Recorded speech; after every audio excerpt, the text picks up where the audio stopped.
President Donald Trump hasn't even nominated 79% of the 559 Senate confirmable positions in his administration, including national security posts like the head of the Transportation Security Administration or the Assistant Attorney General for National Security at the Justice Department or a director of the National Counterterrorism Center. Then there's the very high-profile vacancy created when the president eased the, quote, great pressure of the Russia investigation and fired FBI Director James Comey.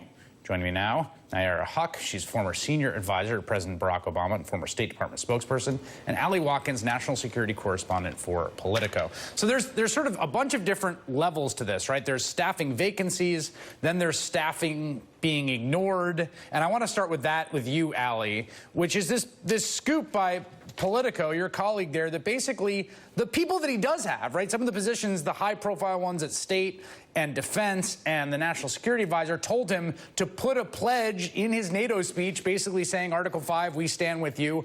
And they were gobsmacked and surprised when it was not in there. So he's not even listening to the people he has, it seems.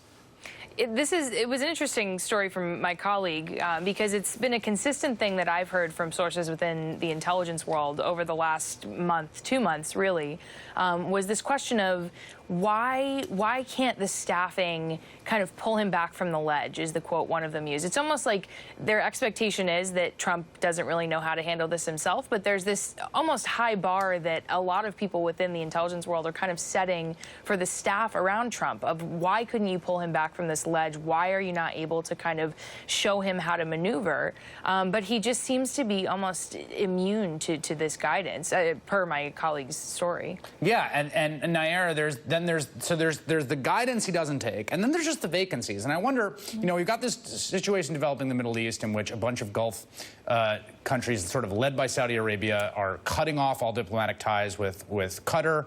They're cutting off flights. This is really intensely escalating very quickly. And it's just struck me, like, does it matter that there aren't a bunch of people confirmed at the State Department in a moment like this? Well, here's the thing. You actually do have career diplomats who are there, who have literally their job is to every day represent U.S. interests and share information about how to advance that in countries like this. So there is a career Foreign Service ambassador in Qatar, and you have people in all of these Gulf states who would have probably liked to know in advance that Donald Trump was going to go to Saudi Arabia and announce a couple $2 billion in arms sale, thereby upsetting the entire balance of the region. Right. So information like that is generally helpful to share with the people you have on the ground and good for diplomacy. So this is not just a diplomatic problem. This is something emblematic of how Donald Trump does business. As a CEO, it is all about his whims and what he wants, and it doesn't matter if it creates a logjam in process and actually getting things done. The sad thing is we don't have a CEO of this country right now who is the visionary leader who can share a vision for foreign policy and national security. There's also the idea of the first round of vacancies, Ali, that are going to be created, right? So you've got this incredibly understaffed federal bureaucracy, at least at the leadership level. You've got folks now who are sort of at the end of the rope. I mean, you know, you wonder if folks are going to leave. There's all sorts of question about how long Mattis, for instance, who seems to be totally, in opposition to much of what the president says in his public record, is going to be able to hang on. You're right, and there was this initial hesitancy, I think, when the Trump administration first started staffing up its national security positions. I talked to several people in town who were kind of approached by the Trump team, and they were a little like, oh, we don't know if we want to do this. We saw this initial kind of acceptance of like, this is my chance to help, this is my chance to guide. And I think, 3-4 months, what are we in at this point? I think people are seeing that you don't necessarily have a chance to shape policy. And right. I've talked to several people who have kind of jumped off that train and really don't want to touch an administration gig right now. Nayyera, what is your view on this, about this sort of idea of people being in or out, right? Like the idea that if good folks are in there, they can restrain this president, but they maybe are complicit in bad decisions he makes. What do you think of that?